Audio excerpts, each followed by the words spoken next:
भारत गौरव आचार्य श्री पुलक सागर जी गुरुदेव के प्रवचन और लेटेस्ट धार्मिक भजन व कार्यक्रम निशुल्क देखने व सुनने के लिए हमारे YouTube चैनल जीन शरणम मीडिया को आज ही सब्सक्राइब करें और सबसे पहले देखने के लिए बेल आइकन पर क्लिक जरूर करें।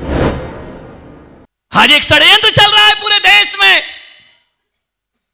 महाजन कौम की बेटियों को बर्बाद किया जा रहा है। आए दिन तुम देख रहे हो, उनकी आबरुआं लूटी जाती हैं, उनके साथ खिलवाड़ हुआ करता है, उनकी अस्मिता लूटी जाती है और पूरे हिंदुस्तान में एक षड्यंत्र रचा जा रहा है। सुनियोजित तरीके से हमारी भारत की संस्कृति को तहस नहस करने का दुष्प्रयास चल रहा है। हमारी परंपराओं को छीना जा रहा है, हमारी धार्मिक आस्थाओं को छीना जा रहा है। और ये बेटियां गोरी चमड़ी और अच्छे स्मार्ट शकल देख करके अपनी जिंदगी को बर्बाद कर लिया करती। मत करिए ऐसा, ध्यान रखिए। साल 2 साल में क्या फेसबुक से दोस्त बन जाता है, क्या रास्ते में दोस्त बन जाता है। 1 साल के प्यार में 26 साल के प्यार को ठुकरा कर बेटी भाग जाया करती है। जिस माँ बाप ने बड़ा किया है, पाल पोस करके बड़ा किया है, जिस माँ बाप ने इतने एहसान किए हैं तुम्हारे ऊपर, अपने अरमानों का गला काट करके तुम्हारी जिंदगी को बनाना जिस माँ बाप का सपना रहा है,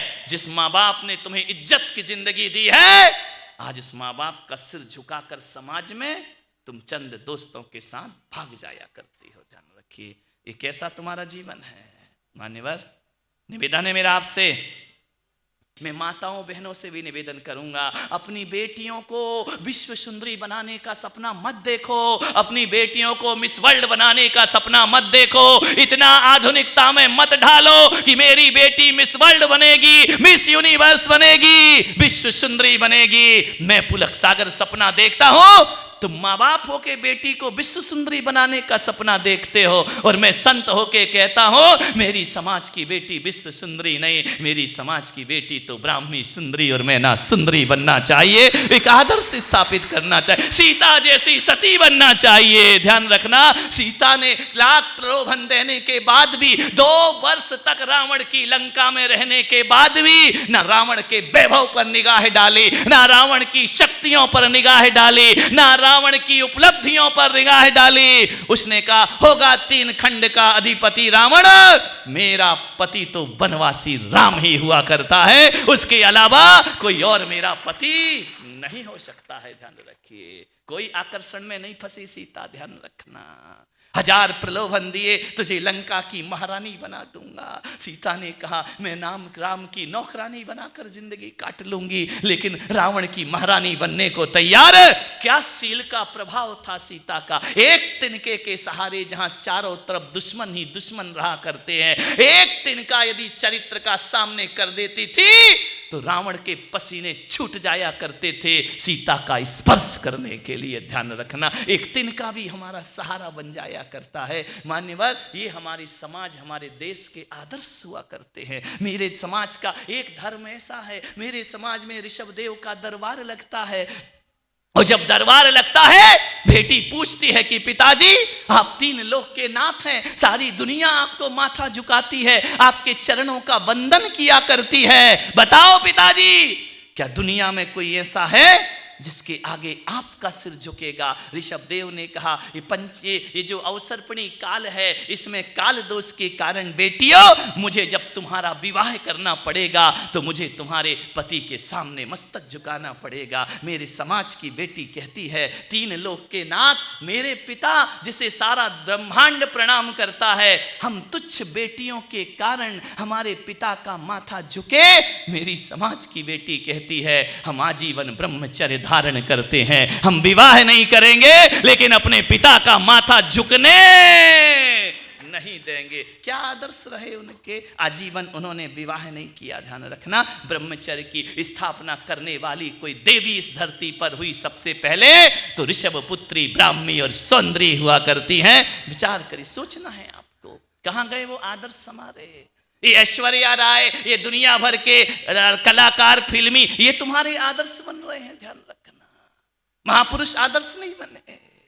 मैं पुलक सागर आपसे कहता हूं, ये दर्द है, एक पीड़ा है मेरी। ये फिल्मी हीरो हीरोइन तुम्हारा आदर्श है, ये तुम्हारा कैरेक्टर है, ये तुम्हारा चरित्र है। अरे पागलो, वो फिल्मों के पर्दे पर जो दिखते हैं ना, ये लड़के जो हीरो कपड़े उतार कर खड़े रहते हैं, कुछ नहीं होता, वो नोट कमा रहे हैं और तुम्हारी जिंदगी बर्बाद कर रहे हैं। ध्यान रखना, उन्हें पैसा मिलता है, तुम्हारा चरित्र चला जाता है। ध्यान रखिए, वो तो नोट कमा रहे, वो तो मूर्ख बना रहे हैं सारी दुनिया को। जितना सर्वनाश इस देश का पिक्चरों ने किया है, उतना इस संस्कृति को तहस नहस कोई नहीं कर पाया। अंग्रेज भी नहीं कर पाए, ध्यान रखना, मुगल भी नहीं कर पाए। सबसे ज्यादा हमारी सांस्कृतिक विरासत और चारित्रिक पतन में कोई कारण है तो तुम्हारी फिल्मों में आने वाली ये पिक्चरें तुम्हारे चरित्र के पतन का कारण है। मेरे भाई ध्यान रखिए, आपके घरों में इंटरनेट है, आपके मोबाइलों में इंटरनेट है, 24 घंटे क्या देखते हैं ये लोग। ध्यान रखिए मान्यवर, ये तुम्हारे जीवन को तहस नहस कर देंगे। ये हमारे आदर्श कैसे हो सकते हैं?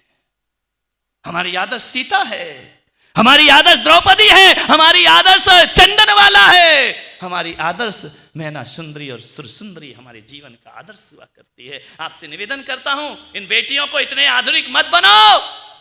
आप विश्व सुंदरी भी बन गई ना, तो जिस सड़क से गुजरेंगी लोग सीटें बजाएंगे। लड़के ध्यान रखना, ये तुम पे तंज कसेंगे, ये तुम्हारे रूप पर आकर्षित होंगे, ये तुम्हें कामुकता की दृष्टि से देखेंगे। और यदि किसी शहर के बीच बाजार से भी कोई बेटी यदि सफेद वस्त्र पहनकर निकलती है तो कामुक से कामुक बेटा भी साध्वी समझ के उनके चरणों को प्रणाम कर लिया करता है। ये हमारा चरित्र है। अच्छे वस्त्र पहनो, अच्छे तरीके से रहो, विचार करिए। एक बेटी मेरे पास आई, बोले महाराज मेरी मम्मी बहुत खराब है। तो मैंने कहा बदल ले। अब क्या कर सकता हूं मैं, खराब है तुम। मैंने कहा क्यों खराब है? बोले मेरे पापा बहुत खराब है। मैंने कहा सब खराब है, तू ही एक अनोखी पैदा हुई घर में। मैंने कहा क्यों खराब है? बोले देखो ना, मेरा भैया 12 बजे रात को भी आए तो मेरी मम्मी कुछ नहीं बोलती है, मेरे पापा कुछ नहीं बोलते हैं, वो कुछ भी पहने कुछ नहीं बोलते हैं, मेरे पहनने पे रोक लगती है। मैं लेट घर आ जाऊं, 5 मिनट स्कूल कॉलेज से 10 प्रश्न पूछे जाते, कहां थी, क्यों गई थी, क्यों लेट हो गई। विचार करिए, मैं कुछ भी करूं, मेरे कपड़ों पर रोक है, मेरे बोलने पर रोक है, मेरे घूमने पर रोक है, मेरे यहां वहां जाने पर रोक है। हमारे साथ ये दोयम व्यवहार क्यों होता है? भैया के साथ तो कुछ नहीं होता, वो कुछ भी करे, पापा कुछ नहीं बोलते, मम्मी कुछ नहीं बोलती है। मैंने कहा एक बात ध्यान रख बेटा, तेरी मम्मी बहुत अच्छी है, तेरे पापा बहुत अच्छे हैं। बोले खाक अच्छे हैं, थोड़ी सहेली के यहाँ चला जाऊं तो 10 फोन करती है, कहाँ है, क्या कर रही है। मैंने कहा एक बात बता, मैं मालेगांव की बेटियों से भी निवेदन करना चाहता हूं कि आपके घरों में किसी के घर में तो होगा ना एक आध हीरा तो होगा, हीरे की अंगूठी तो होगी ना। आप बताइए, हीरे की अंगूठी को माँ बाप कहाँ रखा करते हैं?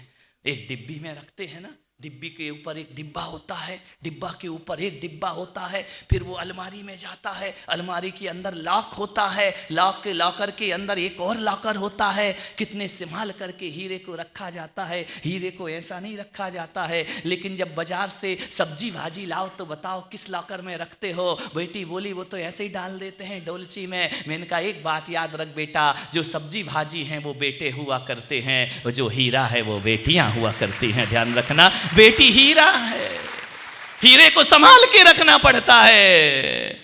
ये लड़के सब्जी नहीं, यहां के लड़कों की बात नहीं कर, कहीं भी पड़े रहे, इनसे क्या लेना देना है। ध्यान रखना, बेटी घर की इज्जत है, ध्यान रखना, बेटी घर का चरित्र है।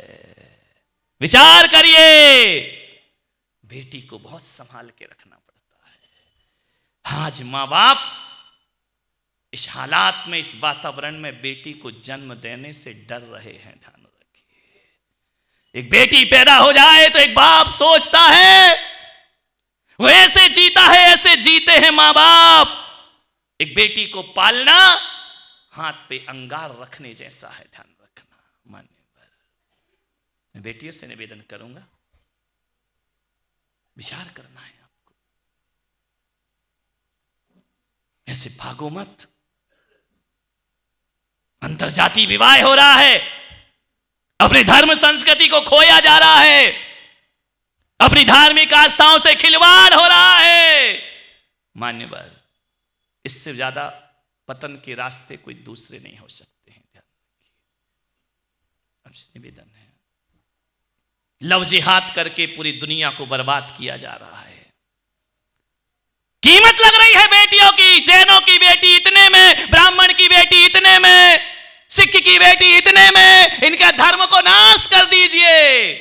माने पर ध्यान रखना, आज हजारों लड़कियां भाग गई हमारी समाज की, यदि आंकड़े देखोगे ना, भाग गई थोड़ी सी चिकनी चुपड़ी बातों में, चमचमाती देह में, गोरी चमड़ी, इसमें आकर्षित हो जाती हो, अपने धर्म, अपनी संस्कृति, अपनी सभ्यता को खो दिया करती है।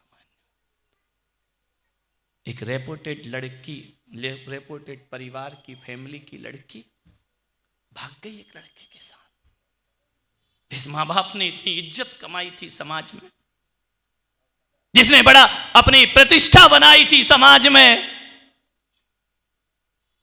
मेरा सुन लो भाई, तुम्हारी बेटी का नहीं, दूसरों का तो ध्यान रखो, विचार करिए। प्रतिष्ठा कमाई, इज्जत कमाई, मंदिर में जाते थे लोग, जय जिनेंद्र किया करते थे, उसकी मां की बड़ी धाक थी समाज में, समाज की अध्यक्ष बन करके रहा करती थी, महिला मंडल की अध्यक्ष रहा करती थी। लेकिन एक दिन बेटी ने निर्णय ले लिया, मैं उस लड़के के साथ जाऊंगी। मां ने पैर पड़े, बेटा देख ऐसा मत कर, लाचार है मां बाप, क्या कर सकते हैं, क्या करें वो माता पिता। दादाजी ने कहा मैं तेरे पैर पड़ता हूं बेटा, ऐसा मत कर, मत भाग। किसके साथ भाग रही है तू? ना तूने उसका धर्म देखा, ना मजहब देखा, ना जाति देखी, ना संस्कार देखे, चरणों में गिर गया पूरा परिवार। लेकिन लड़की नहीं मानी, नहीं, मैंने निर्णय कर लिया है, मैं उसी के साथ जाऊंगी। ऐसे दिन आ गए तुम्हारे घरों में, मान्य खूब मनाया भाभी ने, भैया ने कहा मैं तुझे मार दूंगा। बोले मार दे तो मार दे, शादी तो उससे ही होगी। भाग गई उस लड़के के साथ, मालूम है अहमदाबाद की घटना है, भाग गई उसके साथ। जैन परिवार की लड़की, जिसने कभी जिंदगी में हिंसा नहीं देखी, जिसने कभी चींटी को नहीं मारा, भाग गई उस लड़के के साथ जो मांस का व्यापार करता है। ध्यान रखना, सोचना है आपको। उसकी मां ने कहा बेटी जरा इतना तो देखती, तू किसके साथ जा रही है, तू कैसे रहेगी? बोले मम्मी, उसने कह रखा मैं तुझे मजबूर नहीं करूंगा। तेरे की ऐसी बुद्धि मारी जाती है तुम्हारी, ऐसे प्रेम और वासना में खो जाते हो। बोले मैं तुझे मजबूर नहीं करूंगा, तू आराम से रहना, तू अपना धर्म पालना, मैं अपना धर्म पालूंगी। मान्यवर सोचिए क्या नजारा हो रहा है हमारी समाज का, क्या स्थिति हो रही है हमारी समाज की, कहां पहुंच रहा है हमारा समाज। अरे कोई बचता है क्या इससे? बोले नहीं, उसने कसम दे रखी है मैं तेरा धर्म नाश नहीं करूंगा। वाह है, वो कह रहा धर्म नाश नहीं करूंगा, तू धर्म नाश करके जा रही है। ध्यान रखना, विचार करना है आपको। मांस बेचा करता था, कुछ माए बात क्या देखती है, ऐसी स्थिति उस घर में बन गई। कुछ दिन तो उसे अलग लगा, धीरे धीरे रच पच गई, वो भी मांस की दुकान में बैठ गई। विचार करना है आपको। ये मेरे महावीर का धर्म, हमारे धर्म की अहिंसा। मान्यवर एक दिन वो फोन करती है, संस्कार थे खून में तो करुणा भरी थी, दया भरी थी बचपन से। इतने भी ज्यादा नहीं गिर सकता कोई इंसान अपनी इंसानियत से। वह बैठती, पति मजबूर करता, मारता, पीटता उसे, शराब पीता, मांस की दुकान पर बिठाने को मजबूर किया। कुछ दिन तो बहुत अच्छा रखा, नई नई थी, जब जी भर गया उसके साथ वही हालात होने लगे। उसने अपनी मां को फोन किया, मां